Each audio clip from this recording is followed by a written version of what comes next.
Growth is an incredibly seductive energy. And I say this with a smile because growth is something that many of us naturally desire. I think the whole human race is just designed for it, like it's programmed into us. It's not something we can say no to as much as, some people try and do. It is natural and either happens usually through changes forced upon us or in the external environment, so it seems, and then we react, or we have to find ways to respond. And it also can happen, of course, when we seek it intentionally. And so that's where can get really seductive, because growth is never ending. It's absolutely infinite. Absolutely infinite. Really let that sink in.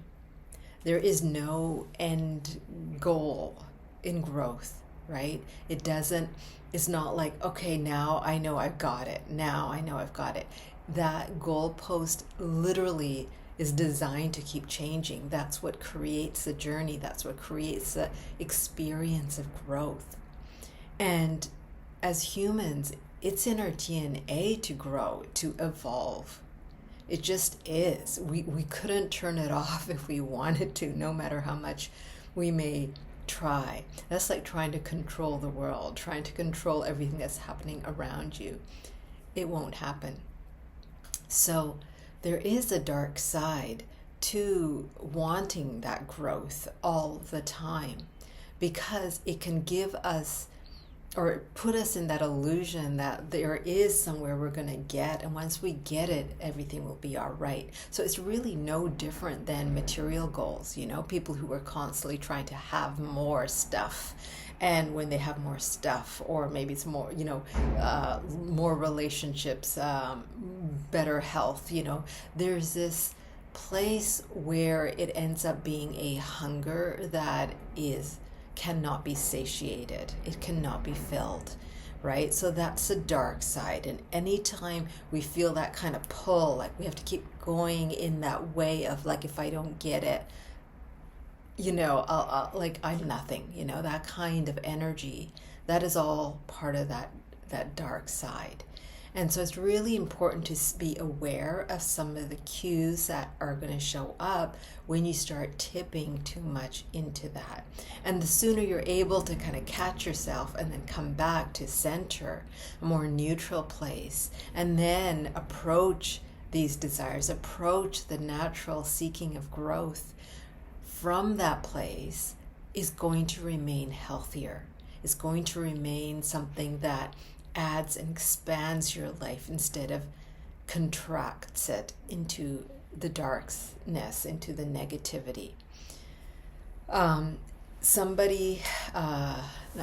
someone who loves learning and does love growth, I have experienced this, and there's this feeling, and I would say certainly with our technical advances, our social media, the opportunity to access so many amazing videos online, access so much information, things that I know for me, like I was thirsting for when I was really young, like, oh, I wish I had more people to talk to who understood these pieces.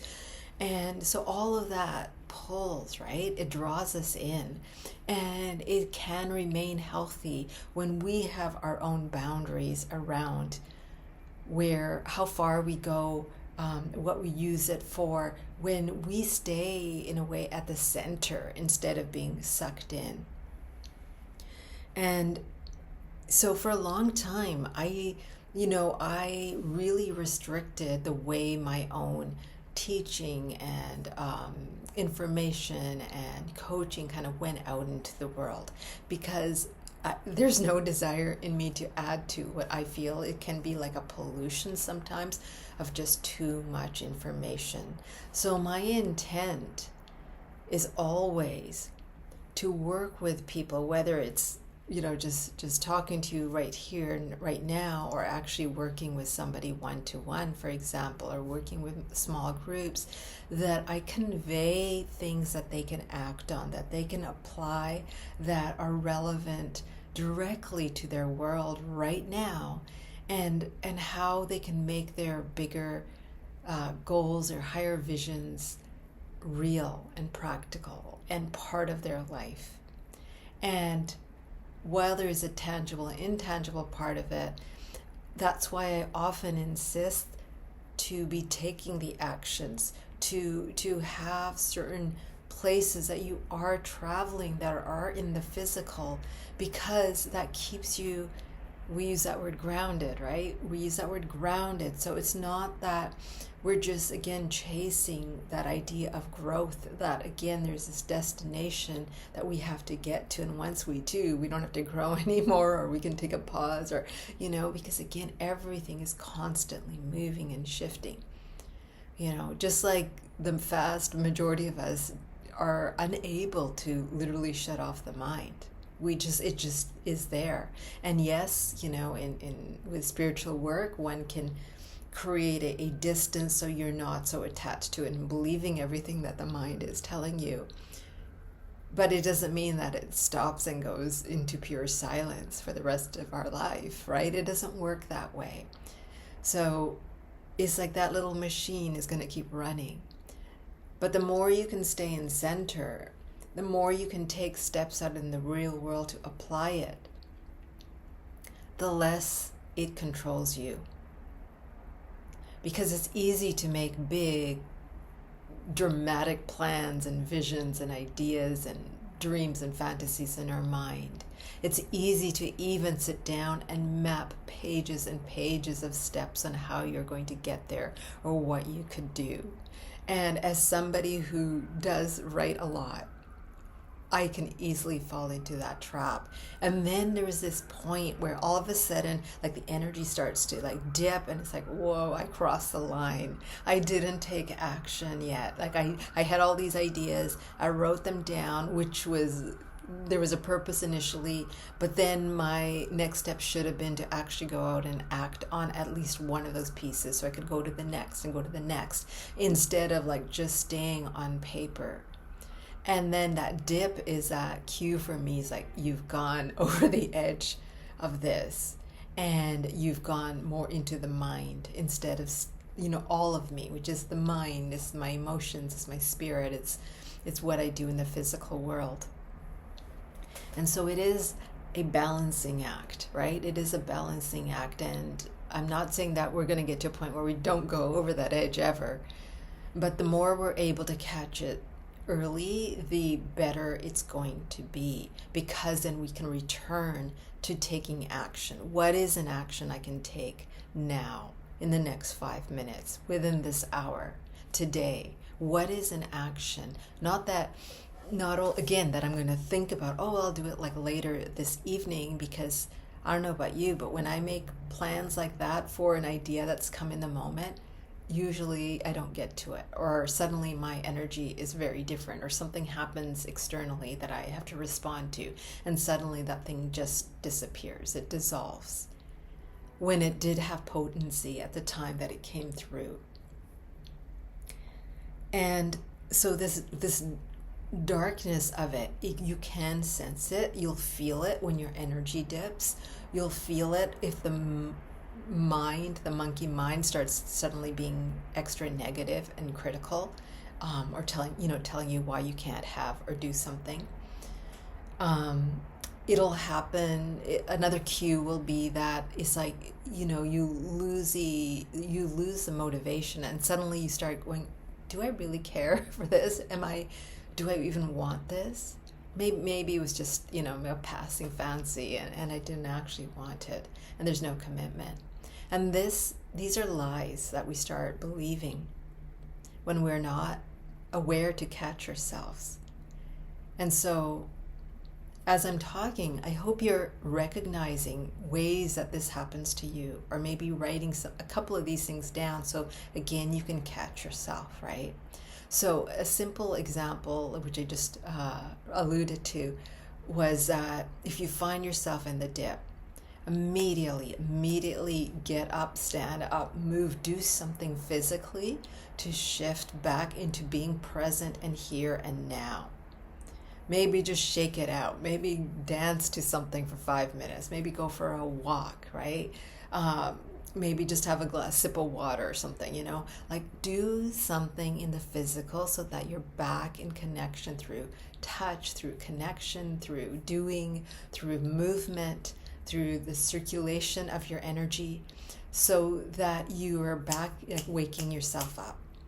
And when you're back in that, then like, okay, what can I do in relation to where I thought I was going before I started going too far? Let's maybe back up and pick one of those actions. And if those actions really have lost a bit of energy, you may need to do a little, like, it's kind of like suddenly you're going to have to run up a hill to get it back, right? And so you can either do that kind of thing physically, like, let me do something that does feel like something I can complete, something I can finish, so I can have that sense of it's done, that I'm productive, that I'm doing something, right? Like, these are really for the mind sometimes. It's not, anyways, yeah, it's just something that it's like giving ourselves encouragement. When it comes to spiritual work, sometimes we can sit with a feeling. It's like, whoa, now I just feel that heaviness. Oh, let me just be present with it as if it's not a part of me. It's actually something, like, let's just say it's a tiny little animal or a flower or something that you want to protect and care for. And you can just be with it, like be with that feeling in that moment and just go, wow, and just breathe, just be with it like you're taking care of something, so that it can relax and it can release that tension. Your body starts to release that tension. And then returning, using that to return to yourself. And when you return back into your power, then again, you can move forward far more in the healthy aspect of growth, and by taking it into application. I think I was very fortunate in this sense. This is my first, my first career. When I started, I remember I had to take this particular course to be certified, and I was working with people in the career and job area. And in that course, we were taught very specifically to learn a piece of information and then go take it out into the world. Learn the next piece and take it out into the world. Learn the third piece and take it out in the world. There was no like, let's sit in the classroom for 3 weeks and then one day suddenly we're supposed to be out there. And what I find is, certainly in the business world, when people are new, either totally new to business or, they're way into it, everything's moving successfully, but they're now onto their new level, or, there's a major shift. It's so easy to get caught in that, oh, let's study for a while. Let's study. It kind of like gives you this sense of comfort. And, if you did like studying, if you did like school, you can be one of those who can just like, oh, like, let me just, wrap my blanket around me and get my computer and sit there and just study, right? It's a sense of comfort. And so comfort taken too far, again, can have us dip into that darkness, because we get detached from real life and taking actions and receiving feedback. Do you know how essential it is that we like put something out there so we can see what happens? How do I feel when I do this, right? If I'm out there putting an offer out for my clients, as I put it out, often I go through an experience inside me. And it's like things are shifting around. Sometimes they're like great feelings. I can feel expansive. And other times I can feel really contracted. And like suddenly there's, this is scary, for example, right? And they're just emotions. And it's like no matter how many times I've put things out and even experienced success in certain areas and not experienced success in other areas, it still kind of holds that certain emotional charge. And so it's absolutely critical to allow that dance to happen by putting it out there, seeing what happens inside, and just again being with it, or if we can kind of just release it by letting go of the tension, taking time for ourselves. If it is something that feels extra scary, feels expansive, it's also not to the point that we get so expanded that we suddenly we're in this place of arrogance and thinking like, oh, I've got it, and that kind of false confidence that can sometimes, end up dipping us down again.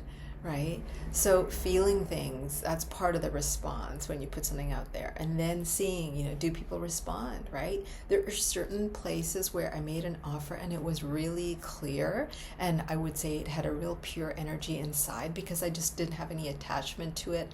I didn't have any energetic charges around to it, and instantly I would have people respond. And other times where I was trying to keep working at it, doing little things like everyone seems to tell you online to do, like to really nurture that, relationship, and then keep drawing people gosh, I'm sorry, but that just hasn't worked for me. And in any place that it kind of seems like, oh, I did get a little bite, so to speak, what I end up finding is I wasn't even sufficient. It wasn't really a great match. So moving the energy and allowing yourself to see what's happening, what's not happening. Okay, let's go back to the drawing board. Let's take step number 2. Maybe I need to do this, right? But we're really alive in the moment. And that aliveness is what allows us to really expand into more light versus the dark. Now, the one thing with darkness is I don't know, I'm not one of those believers that says it'll never exist in this lifetime, right? I don't really subscribe to that because sometimes we get contracted in order to really work deeper within us, to really let go of things we didn't even know were there, and then they get let go because we had to contract for the moment. But again, how temporary can that moment be? How short can it be versus, dragging out for weeks or months? Like, nobody wants to be in that. That is not healthy. That is not healthy, right? I'm just reflecting for a moment because I know people go through this, right? I know people can go through months and sometimes even years of those experiences. And I don't mean to deny that. It does happen. But what I experience, and what I've also heard from many other teachers, is most often, and there's always an exception, right? There's always exceptions, but most often when we keep that growth, and this is where that growth is important, we learn how to shorten things, right? So that they don't last years, that they don't last months. And often when people make that big shift from that energy that might have been weighing them down, they start going more into the momentum again. And then they can consciously draw back when they need rest. And that's the other thing that sometimes extends those long periods of darkness, is because we haven't rested. We've been pushing along other people's agendas instead of our own truth. The more we are in our own truth, the less this just happens in general, right? So this is not something I'm saying you can get rid of. Be aware of it. Understand some of the cues, understand some of the cues that may say you're dipping a little too far and you need to come back into reality. Go take an action, make it real, apply it, see what the results are, go back to the drawing board, and just, this is being alive, this is creating. And then there's going to be a time where the momentum just takes you, right? It just takes you. And then, whether it's opportunities coming or you're working on certain projects or jobs and everything's flowing and you're just caught in the details of it, and you can enjoy it, you can have it, you can be in that stage of not just having to be and do, but do and have it, experience the result of it. And then, take those breaks. If you, in whatever way, it could be literally, a 10-minute break, it could be a 3-day break, right? But to give ourselves that kind of experience of expansion and that contraction in a positive way, instead of being forced into the contraction because we went way too out here, right? We kept pushing. So kind of letting yourself kind of relax and wind down, and then returning when the energy naturally has the next wave coming through. So I know I kind of, talked like this, many little points, But again, like, I think this is a really important topic, and I could probably, do something much more longer on it, because entrepreneurs especially face this, creatives face this, right? It's part of that. It's that roller coaster, right? And maybe your roller coaster is just like this, and other people's are like that, right? But whatever it is, there are the highs and the lows. And when we get more into mastery of ourselves and are more in touch with our true self, that roller coaster isn't so dramatic in a painful way. We generally, again, are able to ride it, and the ride becomes fun. And we're not like tossed because something didn't go our way one time. We can bring ourselves back to center and just kind of let it go and move on to the next. And knowing that sometimes that failure even is what's going to have us rise up next time. So I hope that's been enlightening in some way, and especially if you've experienced those phases, because as I said, we all do. It's part of life. But when we don't look at them so negatively, but more like, oh, let's catch ourselves, let's be gentle ourselves when we need to. Let's also be strong with ourselves so that we take that action. We're not just like constantly going passive and trying to comfort ourselves and hide in that blanket of comfort, as I said, right? Where we are applying, we are challenging, we are walking into some of that fear that comes with challenge. But that fear is transmuted into an excitement, into a passion, into a willingness to engage with something much more expansive for ourselves, a higher vision for ourselves. So wishing you the best this week, and let me know what you're up to and what kind of work or steps are really exciting you, and if there's any points that are contracting that you need to go, wait, let me look at that so I can come back and make use of it in a manner that's going to, again, allow that growth to happen, but in a healthy, sustainable way.